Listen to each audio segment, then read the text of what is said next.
కావాలి వ్యవసాయం మన భవిష్యత్తు కోసం. నేను మీ ఆదర్శ రైతుని. మీకు అందుబాటులో ఉండే రైతుని. మీరు ఫస్ట్ టైమ్ గనుక మన ఛానెల్‌ని చూస్తున్నట్లయితే ఛానెల్ సబ్స్క్రైబ్ చేసుకోండి. అలాగే లైక్ అండ్ షేర్ చేయండి మన వీడియోస్‌ని.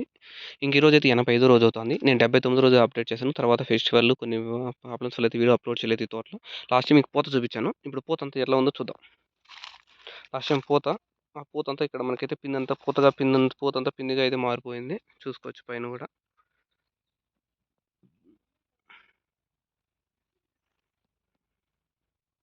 ఉండే పూతంతా పిందిగా అయితే మారిపోయింది. ఇక్కడ చూడండి. ఒక పూత కూడా అయితే రాలేదు దీంట్లో. మీకు ఇంకో పూత చూపిస్తాను చూడండి. మీకు అక్కడైతే మీకేమన్నా డౌట్ రావచ్చు. ఇక్కడ చూడండి. ఇది ఒకటైతే రాలిపోయింది పైన మామూలే. మిగతా 4 అయితే పర్ఫెక్ట్‌గా నిలిచినాయి. ఇలా ఇది చూడండి ఇది కూడా. ఓకే. ఇది ఇప్పటికి. ఇంకైతే ఈరోజైతే మన టమాటాలు అయితే పెరికాము 85 రోజుల తోటలో. 85 రోజుల తోటలో ఈరోజైతే మనకి 129 బాక్సులు అయితే అయ్యాయి. ఇక్కడైతే 2 వరుసలు పెట్టాం. 5 వరుసలు అయితే పైకి పెడతాం. అన్నీ మదనపల్లికేస్తాము. అన్నీ మాగిపోయినాయి చూసుకోవచ్చు కాయలు. అంతా మాగిన కాయలు.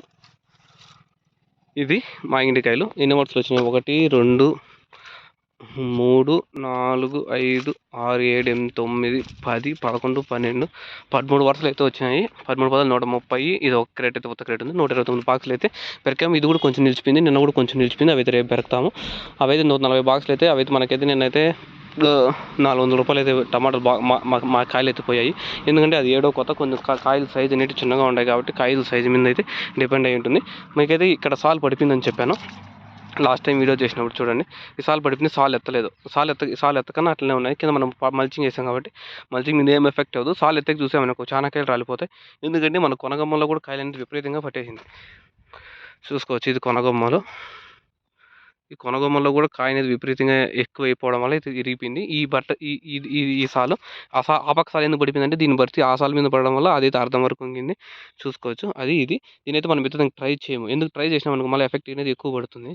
ఎందుకంటే కాయలన్నీ రాలిపోతాయి. చిన్న చిన్న పిందులు కూడా రాలిపోతాయి. అప్పుడైతే మనకే లాస్ కాబట్టి ఎత్తకన్నా ఉండే కాయలైతే పెరుక్కుంటాం. మనం భూమి మీద పెట్టే సాలు ఎలా ఉంటుందో అలా వదిలేసి పెరుక్కోవాలి.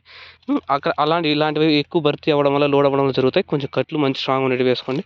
దీన్ని కూడా మనం ముట్టుకోవాల్సిన అవసరం లేదు. ఇంకేం ముట్టుకొని నేను దీన్ని పంట అయిపోయేంత వరకు ఏమన్నా ఎత్తాలనుకుంటే కోత ఇంకా 4-5 కోతలు పడినాక ఇప్పుడు 4వ కోత కాబట్టి 4వ కోత 129 బాక్సులు అండి. ఇంకా పెరిగేది ఉంది. 160-170 కాడికి అయితే వెళ్ళొచ్చు. అది ఇంక రేపైతే వీడియోలో అప్డేట్ చేస్తాను. ఇప్పటి వరకు ఇది ఈ సమాచారం. నిన్న కాయలు అయితే 400 రూపాయలు అయితే పోయామండి మదనపల్లి మార్కెట్లో. అవి ఇక్కడ పెద్ద బాక్సులే కాబట్టి మీరు అనుకోవచ్చు కోలార్కి వేయచ్చు కదా చిన్న బాక్స్ అని. నేను ఇక్కడ నుంచి కోలార్కి వేసాను అనుకో ఒక 15 కేజీల బాక్స్కి 30 రూపాయలు 30 రూపాయలు బాడీ అవుతుంది ఒక బాక్స్కి. ఒక బాక్స్కి 30 రూపాయలు అయితే అవుతుంది.